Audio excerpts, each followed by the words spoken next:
friends, this is the Pop Music Freak. I am back with another kind of like reaction video. For those of you who are new to my channel, I do reaction videos different from everyone else. Instead of watching videos of songs I've never heard before and react to them, oh my god, that's awesome, oh my god, that's awful, or whatever, I do the opposite, the direct opposite. These are songs I know very, very well. These are my top 1,000 favorite songs ever. Now, as you can see, I'm not a youngster. I'll be honest, I was born in 1969. So my experience with music goes way back. My childhood is in the 70s, and my teenage years are in the 80s, so I have a particular fondness for those time periods, older stuff. But I am down with what's going on. I see what Drake's doing on the charts there. It's fucking crazy. 11th number one hit for him this week. But anyway, enough about him. Let's get back to what's important. What's important is we are at song number 993 on my list. I'm just starting my way up.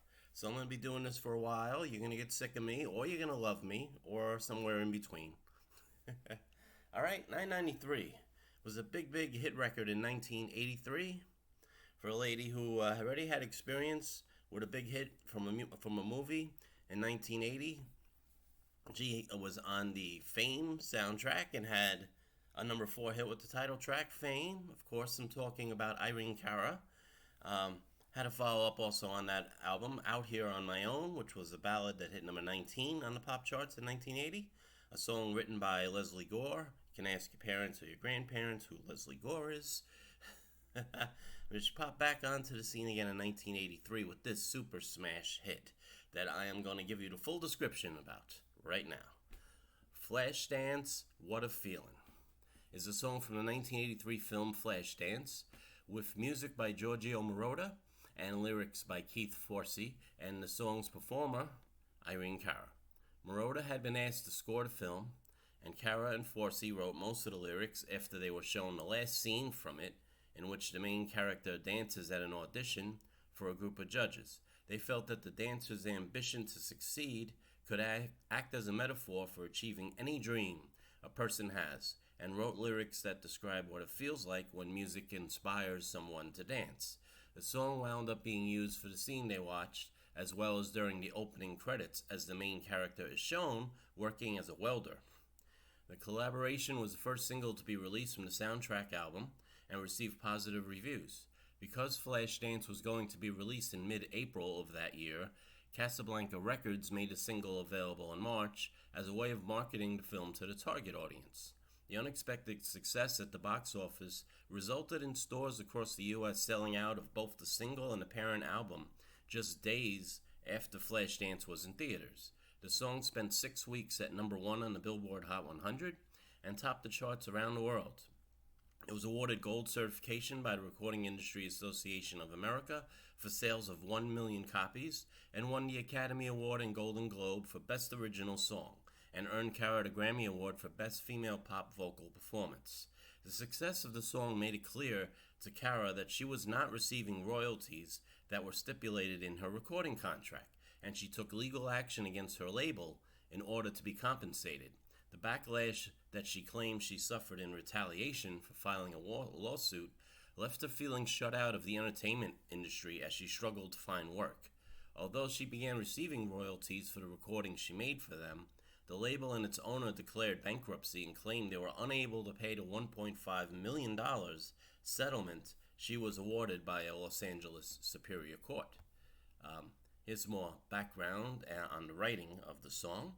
After winning the Academy Award for Best Original Score in 1979 for Midnight Express, Giorgio Moroder worked with Flashdance producer Jerry Bruckheimer on the 1980 film American Gigolo, and Bruckheimer contacted Moroder in 1982 to see if he'd be interested in composing the music for the new film, which told the story of Alex Owens, a young woman who dreams of becoming a ballerina and must overcome her fear of auditioning before a panel of judges. Despite his lack of interest due to other commitments, Moroder came up with some music that was a very rough sketch. He thought it might fit the project well and sent it in before filming began. The demo was the music for what became Flashdance, What a Feeling.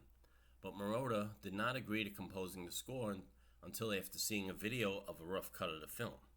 which completed shooting on December 30th, 1982.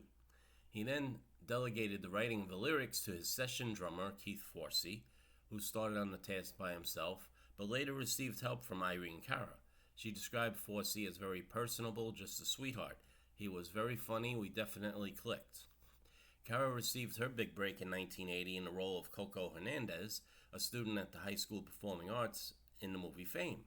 The soundtrack album included 2 chart hits that Cara recorded, the title song, which got as high as number 4 on Hot 100, as I mentioned earlier, and Out Here on My Own, which peaked at number 19.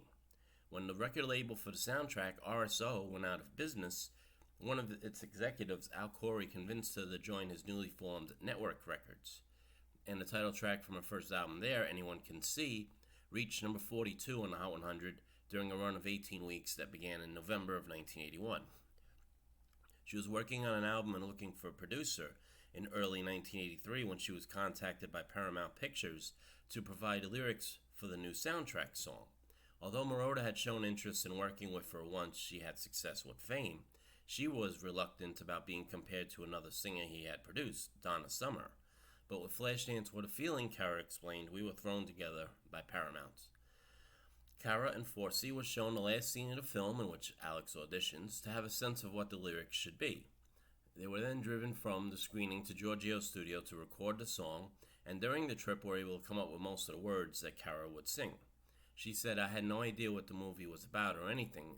It did seem to me to have a similar look in regards to Fame, so I figured, well, this is another performing arts film. She told Forsey that she thought the lyrics should describe the feeling of dance and credits him with coming up with the lyric that inspired a working title for the song, Dancing for Your Life. She explained how the song became a metaphor about a dancer, how she's in control of her body when she dances, and how she can be in control of her life, and how that particular art form could represent any goal someone has. Moroder felt the lyric, What a Feeling, was right for the story, but tried persuading them to incorporate the title of the film into the lyrics.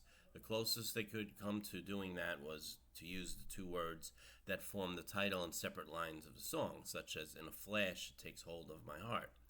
It was only after the song was completed with the title What a Feeling that Flashdance was added to get some extra promotional mileage out of it. The song was in the key of B major and has a tempo of 122 beats per minute. And Cara's voice spans the tonal nodes of F3 to D5, in case anyone wanted to get into the technical aspect of it. Now, as for recording, Moroder had produced Summer's hit Heaven Knows, which featured Brooklyn Dreams vocalist Joe Bean Esposito, and had Esposito record a vocal demo of Flashdance What a Feeling. Moroder would have had Esposito do the final recording, but Paramount wanted somebody who was more well-known. The film's producers also felt the singer of the song should be female. Cara stipulated in her agreement to write the lyrics that she would be the one to sing the song, and Moroder thought she did absolutely fantastic work.